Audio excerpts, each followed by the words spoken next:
سورہ فاتحہ۔ بسم اللہ الرحمن الرحیم الرحمن الرحیم مالک یوم الدین صراط المستقیم صراط الذین بسم اللہ الرحمن الرحیم۔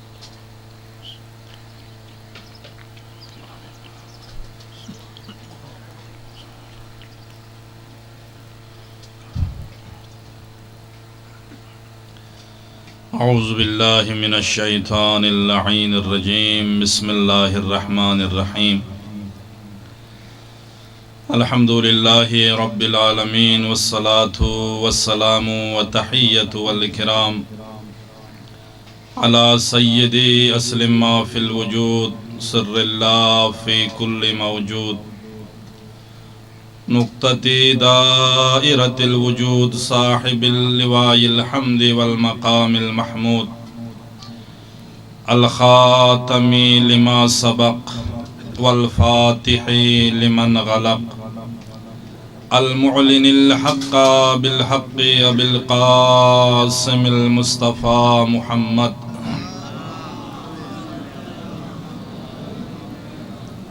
وآلہ الطیبین الطاہرین المعصومین المنتجبین المیامین ولعنۃ اللہ علی اعدائہم اجمعین من یومنا ھذا الی قیام یوم الدین۔ رب اشرح لی صدری ویسر لی امری واحلل عقدۃ من لسانی یفقہوا قولی۔ اما بعد، قال اللہ تبارک و تعالی فی محکم کتابہ المحکم، بسم اللہ الرحمن الرحیم، تبارک الذی بیدہ الملک وہو علی کل شیء قدیر، الذی خلق الموت والحیاة لیبلوکم ایکم احسن عملا۔ صلوات پڑھے گا محمد و آل محمد کے ذات۔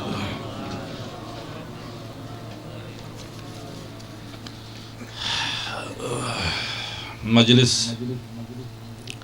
چہلم کی مجلس ہے، ایصال ثواب، بلندی درجات کے حوالے سے مجلس ترحیم ہے۔ اللہ رب العزت کے بارگاہ میں دعا ہے، مالک ختم قرآن کا ثواب، مومنین کا یہاں تشریف لے آنا، یہ ذکر و اذکار کا ثواب، اس تذکرہ اہل بیت کا ثواب اس مومنہ مرحومہ کے نامہ اعمال میں درج فرما۔ خداوندہ تجھے محمد و آل محمد کا واسطہ، تیرے عظمتوں کا صدقہ، مومنہ مرحومہ کے صغیرہ کبیرہ گناہ معاف فرما، لغزشات کو، کوتاہیوں کو عفو بخشش عنایت فرما، ان کے درجات بلند فرما، اعلیٰ علیین میں مقام عنایت فرما، تیرے جوار رحمت میں خصوصی جگہ نصیب فرما۔ ان کے پسماندگان کو میرے اللہ ہر قسم کے آفات و بلیات سے محفوظ فرما، ان کے گھروں پہ اپنے رحمات، برکات، نعمات نازل فرما، ہم سب کی دعاؤں کو قبول و مستجاب فرما۔ ہم سب کی دعاؤں کی قبولیت کے لیے مل کے محمد و آل محمد پہ صلوات پڑھے گا۔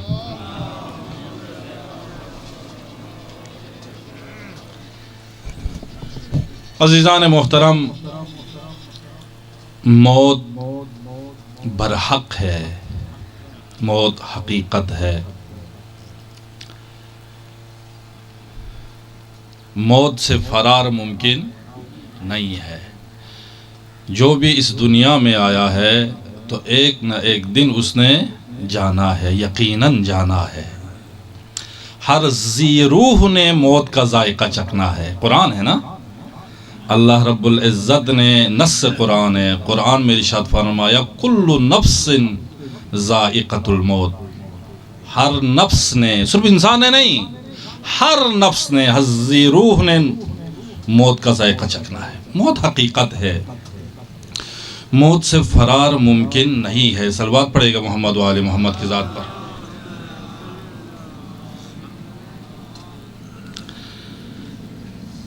یہ دنیا عارضی ہے، دنیا فانی ہے، دنیا کی زندگی ابدی زندگی نہیں ہے۔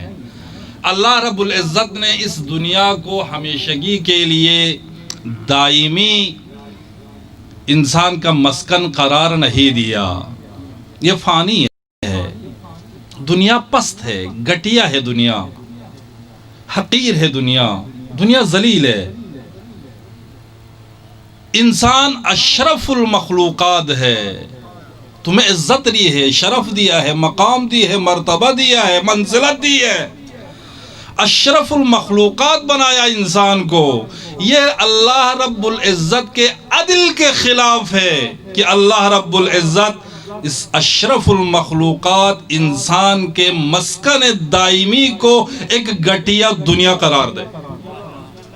نا، دنیا رہنے کے لیے نہیں ہے، دنیا پست ہے.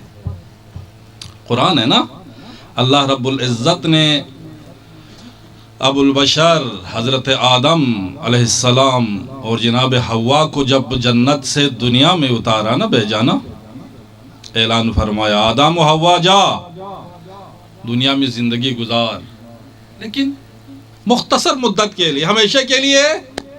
یہ ہمیشہ کے لیے نہیں بنایا. یہ زندگی نہیں ہے، اس کو زندگی،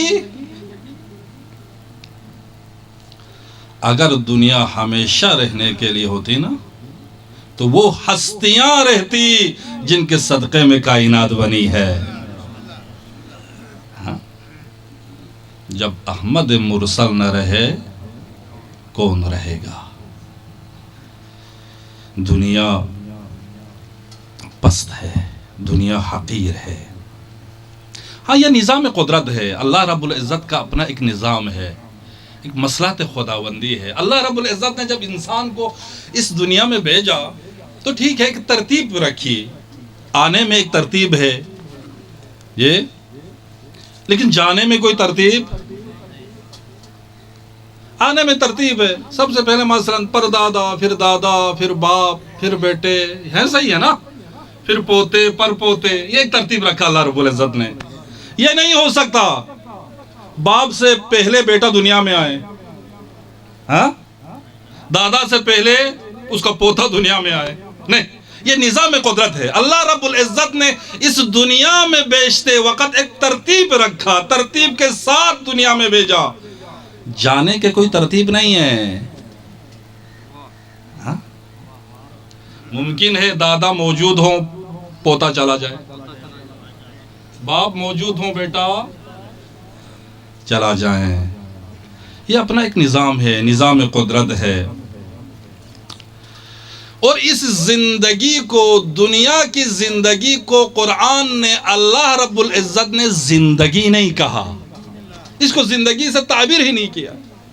پوری قرآن مجید میں آپ دیکھیں جہاں جہاں حیات و ممات کا تذکرہ ہوا ہے نا، وہاں پر نہ حیات سے مراد اس جسمانی زندگی کو حیات قرار دیا ہے، نہ ممات سے مراد اس جسمانی موت کو ممات قرار نہیں دیا. الگ تعبیر ہے حیات و ممات کا. دامن گنجائش میں وقت نہیں ہے، آغا صاحب بھی تشریف لا چکے، میں زیادہ تفصیل میں نہ جاؤں. عزیزان محترم، جس آیت مجیدہ کو میں نے سرنامہ کلام قرار دیا نا، تبارک الذی بیدہ الملک وہو علی کل شیء قدیر، بابرکت ہے وہ ذات جو کائنات کے ہر ذرے ذرے کا خالق ہے. الذی خلق الموت والحیات لیبلوکم ایکم احسن عملا، وہ اللہ جس نے موت و حیات کو خلق کیا. پہلے موت کا تذکرہ ہے، پھر حیات کا تذکرہ ہے. سمجھ آ رہے ہیں؟ اللہ نے پہلے موت کا تذکرہ کیا ہے. مفسرین فرماتے ہیں اللہ رب العزت نے پہلے موت کا تذکرہ کر کے بعد میں حیات کا ذکر کر کے اس نادان بندوں کو سمجھانا مقصود ہے. وہ نادان غافل انسانوں، جس زندگی کو تم زندگی سمجھ بیٹھے ہو نا، حقیقت میں یہ زندگی نہیں ہے. حقیقی زندگی موت کے بعد سے شروع ہوتا ہے. اصلی زندگی موت کے بعد.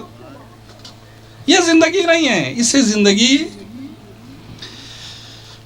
صلوات پڑھے گا محمد و آل محمد کی ذات پر.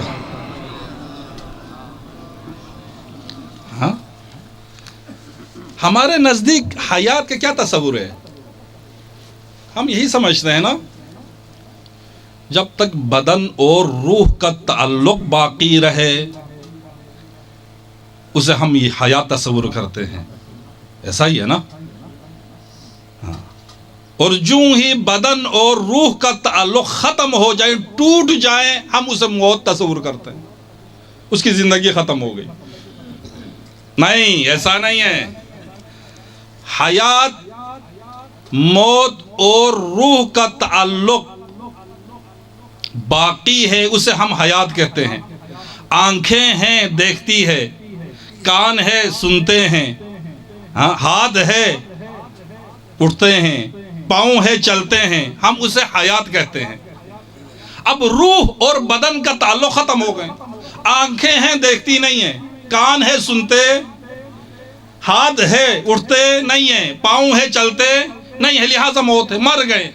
نہیں، میرے معصوم امام نے ارشاد فرمایا، سنو، جس چیز کو تم حیات سمجھ بیٹھے ہو نا، حقیقت میں اسے حیات نہیں کہتے ہیں۔ ہائے ہائے ہائے، حیات کچھ اور ہے۔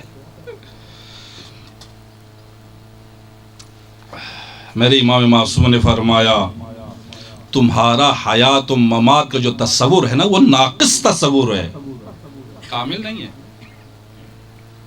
وہ ناقص ہے۔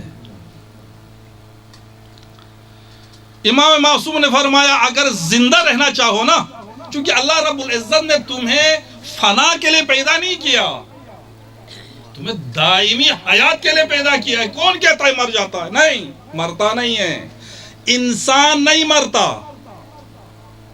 انسان ہمیشہ کے لیے پیدا کیا ہے، دائمی حیات کے لیے، سمجھا؟ لیکن شرط یہ ہے کہ تو انسان بن، انسان بن کے مر جا، اللہ رب العزت نے تمہیں حیات ابدی دی ہے۔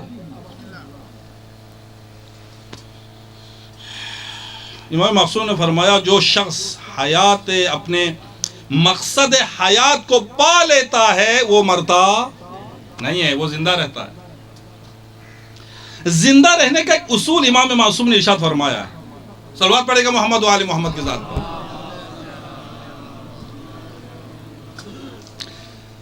ہر شے اپنے سے مافوق اس چیز پہ قربان ہو جائے نا، وہ زندہ رہتا ہے، وہ مرتا نہیں ہے۔ اللہ رب العزت کے مخلوقات میں سے ایک جمادات ہے، ایک نباتات ہے، ایک حیوان ہے، ایسا ہی ہے نا؟ انسان سب سے افضل ہے۔ یہ جو نباتات ہے، جو زمین سے اگتی ہے، یہ گھاس پھوس وغیرہ، اگر ہم اس کو کاٹ کے پھینک دیں تو یہ خشک ہو جائے گا، ہوا آئے گی اس کو اڑا کے لے جاتی ہے، یہ ختم ہو گئے، ضائع ہو گئے، برباد ہو گئے، کسی کام کا۔ اگر اسی گھاس کو کاٹ کے کسی حیوان کا، اپنے سے مافوق حیوان کا غذا بن جائیں تو وہ مرے گا نہیں، وہ خون بن کے اس وقت تک زندہ رہتا ہے جب تک وہ حیوان زندہ ہے۔ سمجھ آ رہے؟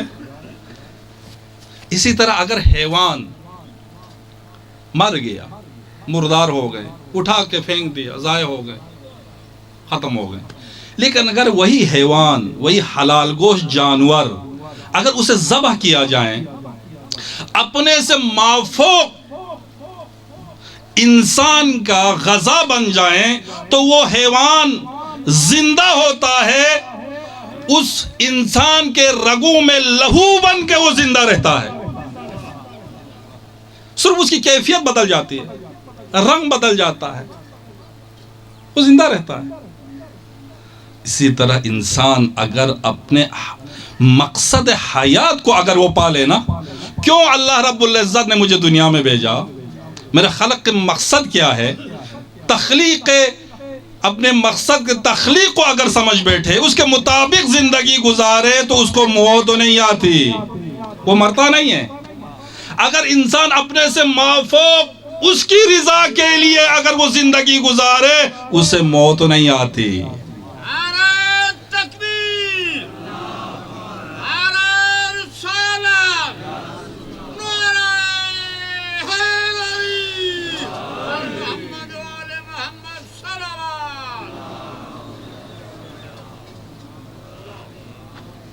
قرآن نے سختی سے منع کیا ہے، خبردار اسے مردہ نہ کہنا، وہ زندہ ہے، وہ زندہ ہے، تم شعور نہیں رکھتے ہیں۔ امام معصوم نے فرمایا اسے مردہ مت کہنا۔ تم اپنے آس پاس نظریں دوڑاؤ، کتنے ایسے ہیں جو منو مٹی تلے چلے گئے، تمہاری نظر میں وہ مردہ ہے لیکن اللہ کے نظر میں وہ زندہ ہے، وہ زندہ ہے۔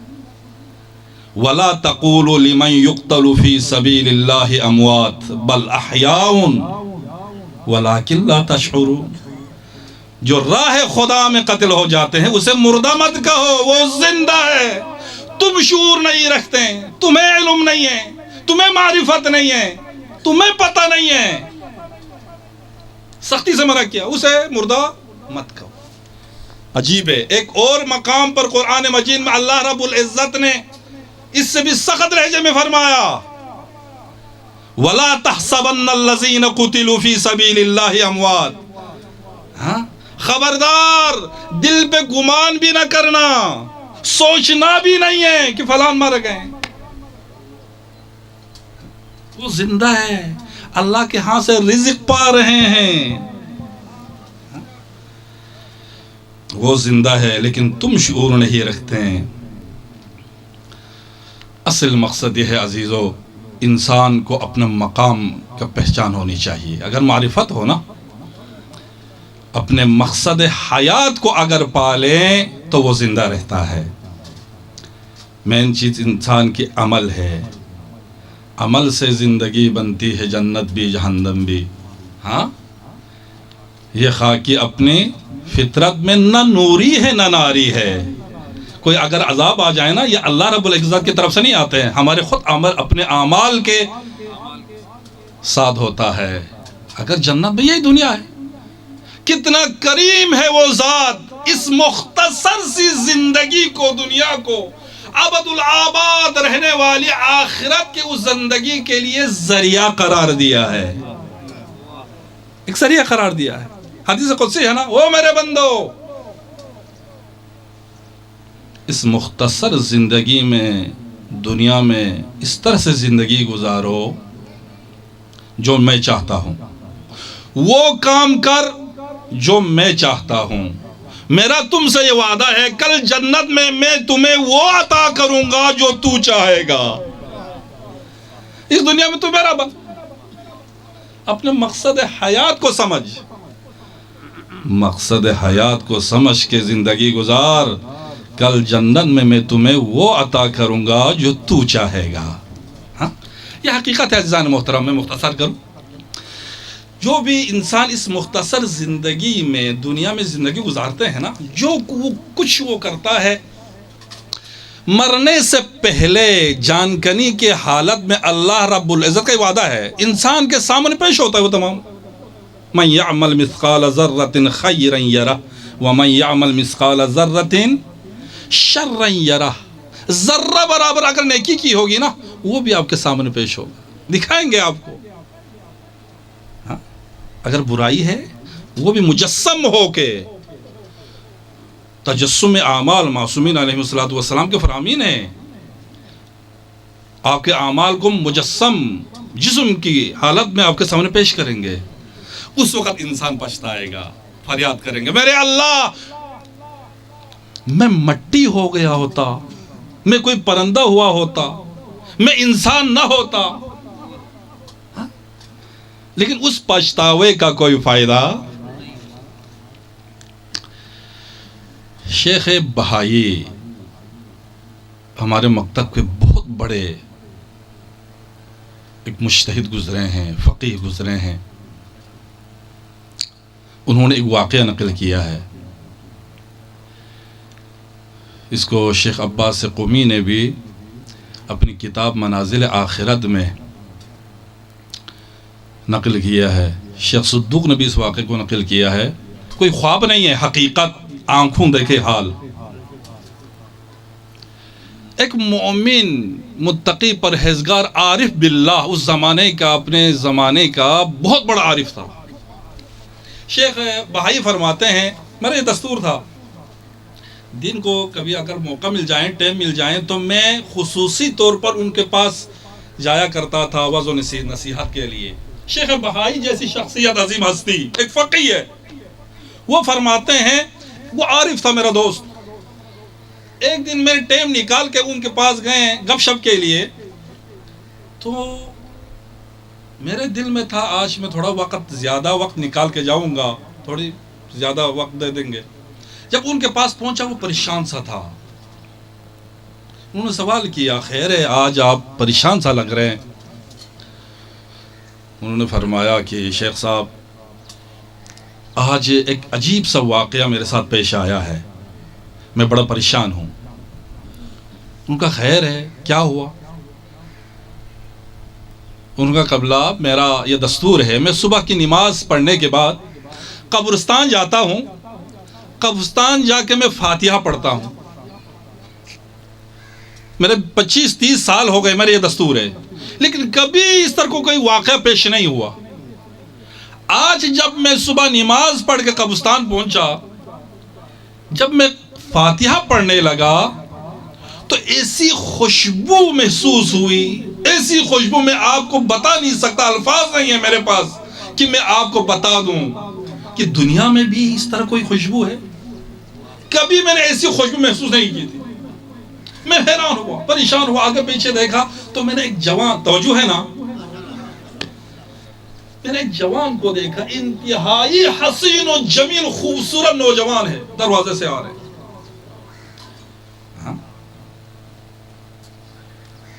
بہترین لباس پوشاک پہنا ہوا ہے۔ میں حیران ہو گئے، میں نے سمجھا چلو جلدی سے فاتحہ پڑھ لوں گا پھر ملاقات کریں گے، یہ ہے کون؟ میں فاتحہ پڑھنے کے لیے قبر پر بیٹھا، فاتحہ پڑھ رہا تھا، میں نے دیکھا وہ نوجوان چلتے ہوئے، ایک نیا قبر تھا، وہاں پہ پہنچے تھے، غائب ہو گئے۔ میں سوچ رہا تھا یہ کہاں چلا گیا، کون ہے؟ اتنے میں وہ خوشبو ختم ہو گئی، بدبو آئی، ایسی بدبو کہ میں نے پوری زندگی اس طرح کوئی بدبو نہیں سونگھی تھی۔ میں پریشان ہوا، آگے پیچھے دیکھا کوئی نظر نہیں آیا، لیکن مجھے بیٹھا نہیں گیا، اتنا سخت ترین بدبو۔ میں اٹھا ہی تھا کہ میں نے دیکھا ایک کالا کتا ہے، وہ اسی دروازے سے داخل ہوا، انتہائی ہیبتناک کتا، ڈراؤنی کتا، انتہائی بدبودار۔ میں جلدی سے باہر نکلنا چاہ رہا تھا، پھر میں نے دل کیا کہ ایک دو قبر ابھی رہتے ہیں، جلدی سے فاتحہ پڑھوں گا پھر میں بھاگوں گا۔ جلدی سے میں فاتحہ پڑھنے کے لیے بیٹھ گئے، لیکن میں فاتحہ پڑھ کے جو ہی اٹھا ہی تھا، مجھے کتے کی بھونکنے کی آواز آئی، کتا غائب ہوا، ساتھ ساتھ ایک نوجوان کی چیخ و پکار کی آواز سنائی دی۔ میں بھاگتا ہوا قبرستان سے باہر نکلا۔ وہ شیخ بہائی کو واقعہ بیان کر رہے ہیں، یہ خواب نہیں ہے، حقیقت دیکھوں حال۔ جو ہی میں باہر پہنچا، میرے دل نے کہا ذرا دیکھو تو صحیح، یہ تو وہی نوجوان ہوگا، کتا وہی کتا ہوگا، اس نے اسے کو کاٹا ہوگا۔ میں جلدی سے پھر دوبارہ قبرستان میں آیا تو کوئی نظر نہیں آیا۔ میں دوڑتا ہوا درمیان قبرستان پہنچا تو ایک نیا قبر تھا، قبر پھٹی، ایک نوجوان قبر سے باہر نکل رہے ہیں۔ دیکھا تو وہی نوجوان ہے، وہی خوبصورت نوجوان جو میں نے پہلے دیکھا تھا، خوشبودار۔ میں نے اس نوجوان سے کہا بندے خدا یہ کیا ہوا، تم کون ہو، تمہارے ساتھ کیا ہوا؟ اس نوجوان نے اس قبر کی طرف اشارہ کر کے مجھے کہا اس کتے نے مجھے کاٹا ہے۔ میں نے کہا تو ہو کون؟ اس نوجوان نے کہا اللہ رب العزت نے مجھے اس حالت میں بھیجا ہے، اس شکل میں بھیجا ہے، میں اس مرنے والے مرحوم کے نیکی ہوں، اس کی نیکی ہوں۔ اللہ رب العزت نے مجھے اس کے قبر میں اس کی مدد کے لیے بھیجا ہے۔ اچھا وہ کتا؟ کہا وہ کتا اس مرحوم کے گناہ ہے، مجروح تھا، اس کے جسم کے اس کے پورے کپڑے پھٹے ہوئے تھے، خون پہ لت پت ہے۔ شیخ بہائی فرماتے ہیں کہ مجھے اس نے کہا کہ اس نے پوچھا پھر آپ کو یہ زخمی کیسے ہیں؟ خون ہی خون ہے. اس نے کہا اس کتے نے مجھے زخمی کیا ہے. میں نے کافی کوشش کی کہ اس مرحوم کو اس کتے سے نجات دے دلاؤں، لیکن کیا کروں، اس نے اس کتے کو بہت زیادہ طاقتور بنایا تھا. اس نے مجھے باہر نکال دیا. اب وہ جانے وہ کتا جانے. یہ تجسم اعمال ہے، تجسم اعمال. معصومین کا فرمان بھی ہے انسان مرتے وقت اس کے اعمال اس کے سامنے پیش ہوتا. صلوات پڑھے گا محمد و آل محمد کی ذات پر. ہاں زمانہ پیغمبر تھا نا. پیغمبر کے زمانے میں ایک نوجوان آیا، یا رسول اللہ میرا بابا کا انتقال ہوا ہفتہ پہلے، لیکن بابا نے مکمل وصیت کر کے گئے ہیں، لیکن یا رسول اللہ، اے اللہ کے نبی، میرے بابا مرتے وقت جانکنی کی کیفیت میں کچھ الفاظ انہوں نے ادا کی ہے. ہم نے کافی کوشش کی کان لگا کے سنے، تو 2-4 الفاظ ہم نے سنے ہیں، اس کو نوٹ کیا ہوں، لیکن میں پریشان ہوں کہ اس کا مطلب کیا ہے. پیغمبر نے فرمایا کیا کہا تھا؟ نوجوان نے کہا میرے باپ مرتے وقت اس نے 3 جملے کہے ہیں. پہلا جملہ یہ تھا کہ لیتہ کان بعیدا، کاش وہ دور ہوتا. لیتہ کان جدیدا، ایک کاش وہ نیا ہوتا. لیتہ کان کاملا، کاش وہ مکمل ہوتا. یا رسول اللہ وصیت پہلے کی ہے، لیکن جانکنی کے کیفیت میں یہ اس طرح 3 جملے ادا کیے. پیغمبر مسکرایا، فرمایا بندے خدا پریشان نہ ہو، میں بتاؤں گا تیرے بابا نے کہا کیا ہے. یہ جو پہلا جملہ تھا نا، لیتہ کان بعیدا، کاش وہ دور ہوتا. تیرا بابا متقی تھا، پرہیزگار تھا، مومن تھا، نمازی تھا. تیرا گھر مسجد سے دور تھا. تیرا بابا ہمیشہ ہر نماز جا کے نماز مسجد میں پڑھا کرتے تھے. ایسا ہی ہے نا؟ اس نے کہا یا رسول اللہ ایسا ہی ہے. آج تیرا بابا مرتے وقت اس اجر و ثواب کو دیکھا ہے جو چل کے مسجد جا کے نماز پڑھنے کا اجر و ثواب ہے نا. اس نے مرتے وقت اپنے آنکھوں سے دیکھا تو وہ تمنا کرنے لگے، اے کاش میرا گھر مسجد سے دور ہوتا، میں زیادہ قدم چل کے مسجد جاتا، میں زیادہ چل کے جاتا. یہ تو دنیا ہے نا، انسان کو پتہ نہیں ہے نا. جب آنکھیں بند ہو جاتے ہیں انسان کو تمام حقیقت کا پتہ چل جاتا ہے. ہمارے لیے تو ایک بہانہ ہے نا، آگا سب کیا کریں، گھر دور ہے جی مسجد سے، تو سردی ہے، ہاں سردی کا بہانہ بناتے، گرمی کا بہانہ بناتے ہیں. ایک بہانہ مل جاتا ہے ہمارے لیے. گھر دور ہے جی، نزدیک ہوتا تو شریک ہو جاتا. لیکن عزیزو مرو پھر پتہ چلے گا. پیغمبر نے فرمایا سنو، ایک روایات میں بیان کرتا جاؤں. فرماتے اگر کوئی شخص گھر سے چل کے مسجد جائے نا، اللہ رب العزت فرشتے کو حکم دیتا ہے، اے فرشتو سنو، میرا بندہ جتنا قدم وہ اٹھائے نا، ہر قدم کے عوض ایک ایک گناہ مٹاتے جاؤ. کیا توجہ ہے؟ جب بندہ اللہ کے گھر پہ پہنچتا ہے نا، مسجد کے دروازے پہ، مسجد میں جب داخل ہوتا ہے، اللہ رب العزت فرشتے کو حکم دیتا ہے، او فرشتو اب یہ میرے گھر میں آ گئے ہیں، میرا مہمان ہے، میرا دوست ہے، جتنے اس کے گناہ ہیں تمام گناہ کو مٹا دو. فرشتے عرض کریں گے میرے اللہ اس کی تمام گناہ ختم ہو گئے، کوئی گناہ باقی نہیں ہے. آواز قدرت آئے گی، او فرشتو اس کے گناہ ختم ہو گئے، میری رحمت تو ختم نہیں ہوئے. اب جتنے قدم اس نے اٹھائے ہیں نا، ہر قدم کے عوض 10 حسنات اس کے نامہ اعمال میں لکھتے جاؤ. لیتہ کان بعیدا، کاش وہ. اے بندے خدا، تیرے باپ نے جو دوسرا جملہ کہا ہے نا، لیتہ کان جدیدا، ایک کاش وہ نیا ہوتا. تیرے باپ ایک دن اپنے گھر سے نکلا، سفر میں جا رہا تھا، ہاں سردی کا موسم تھا. اس نے دیکھا راستے میں کوئی فقیر ہے، مسکین ہے، غریب ہے، بیچارہ، اس کے پاس کوئی پہننے کے لیے کچھ نہیں تھا، سردی سے ٹھٹر رہا تھا. تیرے بابا کے پاس ایک چادر تھی، پرانی چادر تھی. اس نے چادر کو اٹھایا اور اس کے اوپر ڈال دیا۔ آج مرتے وقت اللہ رب العزت نے اس اجر و ثواب کو، جو ایک غریب کی مدد کی تھی نا، اس اجر و ثواب کو تیرے بابا کے سامنے دکھایا تو وہ تمنا کرنے لگے، کانا لیتہ جدیدہ، ایک کاش میں نئی چادر ڈال دیا ہوتا۔ یہ تو پرانا چادر تھی۔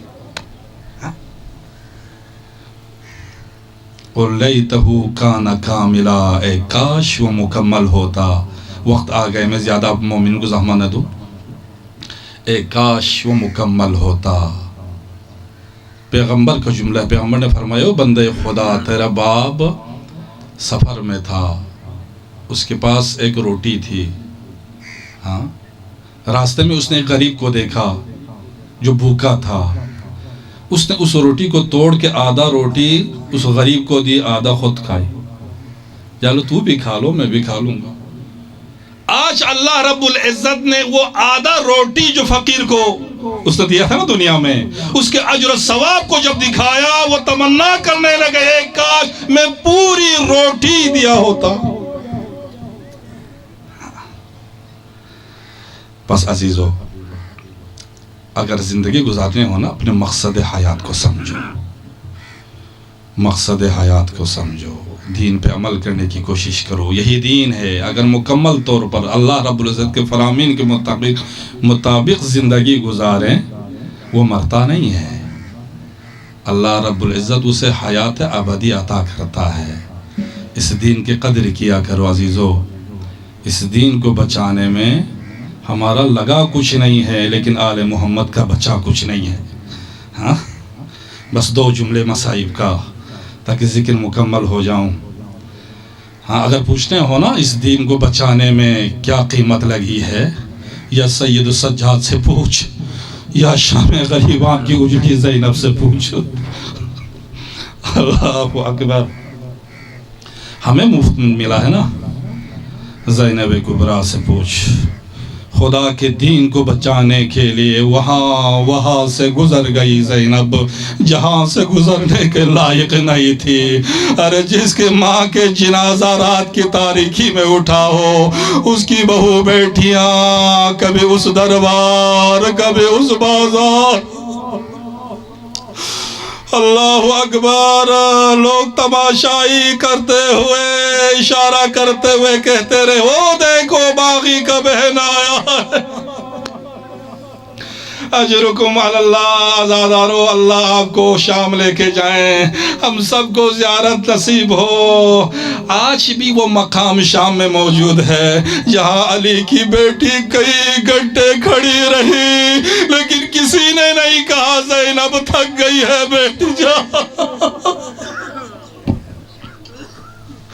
اجرکم علی اللہ۔ بس ایک روایت کو میں ذکر کروں گا، معالی سبتین والے نے لکھا ہے، ہاں ہندہ نے ایک دفعہ پیغام بھیجا یزید کو، اے یزید میں دربار میں آنا چاہتی ہوں۔ پتہ ہے یزید نے کیا کہا؟ خبردار دربار میں نہ آنا، آج دربار کا ماحول اچھا نہیں ہے۔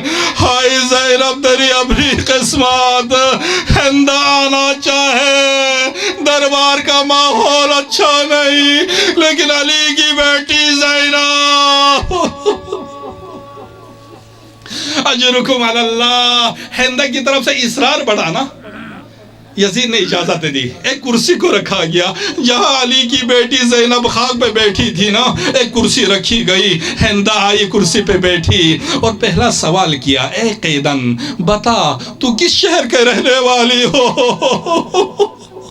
اللہ جانے کیسے زینب نے جواب دی ہوئی ہوگی، اپنے جگر پہ ہاتھ رکھا، من مدینہ الرسول، میں مدینے کے رہنے والی ہوں۔ لیکن روایت کا جملہ ہے، نزلت الی الکرسی، جب مدینے کا نام سننا تھا نا، ہندہ نے کرسی چھوڑی، زمین پہ آئی، زینب کے قریب ہوئی، اپنے دونوں ہاتھوں کو اٹھایا، جناب زینب کے گھٹنے پہ رکھی اور کہا، اے قیدن مجھے معاف کرنا، مجھے پتہ نہیں تھا آپ مدینے کے رہنے والی ہونا، بس میرے 2 سوالوں کا جواب دیجئے۔ اتعرفین علی ابن ابی طالب، تم مدینے کے رہنے والی ہونا، کیا علی ابن ابی طالب کو جانتی ہو؟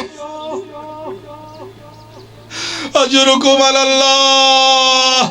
زینب نے کہا ہندہ جتنا میں علی کو جانتی ہوں نا ایسا کوئی علی کو نہیں جانتا۔ دوسرا سوال کیا ہے قیدن اتعرفین حسین ابن علی، کیا تو حسین کو بھی جانتی ہو؟ کہا ہندہ ہاں میں حسین کو بھی جانتی ہوں۔ تیسرا سوال کیا اتعرفین علی ابن الحسین، کیا تو میرا پیر سجاد کو بھی جانتی ہو؟ اجرکم علی اللہ۔ زینب نے کہا جتنا میں سجاد کو جانتی ہوں اتنا کوئی سجاد کو نہیں جانتا۔ اور ہندہ آگے بڑھی، کہا اے قیدن اپنے کان کو میرے نزدیک کر، اب آہستہ سے بتانا اتعرفین زینبا، کیا تو زینب کو بھی جانتی ہو؟ یہ کہنا تھا۔ ایک مرتبہ زینب نے اپنے چہرے سے بالوں کو اٹھایا، کہا اے ہندہ مجھے پہچان، میں علی کی بیٹی زینب، ہائے میرا قاسم مارا گیا، ہائے میرا اکبر مارا گیا، ہائے میرا عباس مارا گیا۔ وَسَيَعْلَمُ الَّذِينَ ظَلَمُوا أَيَّ مُنْقَلَبٍ يَنْقَلِبُونَ۔